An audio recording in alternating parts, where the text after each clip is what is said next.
శృంగారంలో పాల్గొన్న తర్వాత అమ్మాయిలు తీసుకోవాల్సిన జాగ్రత్తలు ఏంటి? నమస్తే, నా పేరు డాక్టర్ డివి రెడ్డి, సీనియర్ హోమియో కన్సల్టెంట్, స్నేహ హోమియోపతి.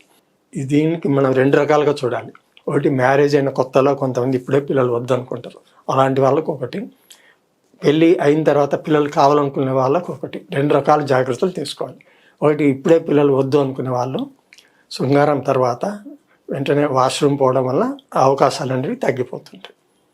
రెండోది, పిల్లలు కావాలనుకునే వాళ్ళు 1 year 2 years అయిన తర్వాత పిల్లలు కావాలనుకుంటారు. అప్పుడు ఏం చేయాలంటే వాళ్ళు ఒక శృంగారం అయిన తర్వాత ఒక 10 to 15 minutes కదలకుండా ఉండాలి. అప్పుడు అండం వీర్యకణాలు శుక్రకణాలతో కలవడం జరుగుతుంది. సో వెంటనే బాత్రూమ్ పోకూడదు. ఇది వాళ్ళు తీసుకోవాల్సిన జాగ్రత్త. ఇది రెండు రకాలు. కావాలంటే ఒక రకం, వద్దనుకుంటే ఒక రకం. సో ఇలాంటి జాగ్రత్తలు పాటించి, కానీ ఇది కంపల్సరీ కాదు. కొంతమందిలో రివర్స్ కూడా కావచ్చు, కానీ 80% ఛాన్సెస్ అయితే ఉంటాయి. వద్దనుకునే వాళ్ళు వెంటనే వాష్రూమ్ పోతే ప్రాబ్లం ఉండదు. తర్వాత ఒకసారి ఇంకా సెక్యూర్డ్గా ఉండాలనుకునే వాళ్ళు కాండోమ్ యూజ్ చేసుకోవచ్చు. ఇలాంటి జాగ్రత్తలు పాటించాలి.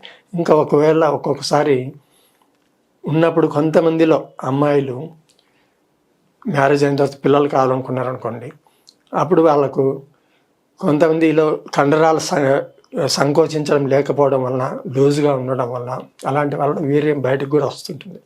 అలాంటి వాళ్ళలో కూడా పిల్లలు పుట్టే అవకాశం తక్కువ ఉంటుంది. చాలామందికి అన్నీ బాగుంటాయి, ఏ డయాగ్నోసిస్లో ఏ ప్రాబ్లం ఉండదు, అన్నీ నార్మల్ అని వస్తాయి, కానీ పిల్లలు పుట్టరు.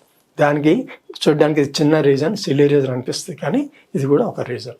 సో అలాంటి వాళ్ళు ఏం చేయాలంటే అనిమల్ పొజిషన్లో 10 minutes ఉండడం వల్ల ఈ వీర్యకణాలు కలవడం, అండంతో కలవడం జరుగుతుంది. అప్పుడు ప్రెగ్నెన్సీ మనం ఎక్స్పెక్ట్ చేయొచ్చు. సో ఇది ఒక చిన్న టిప్, ఫాలో కండి. ఏమైనా ప్రాబ్లం ఉంటే మీకు మంచి రిజల్ట్ అనేది వస్తుంటుంది.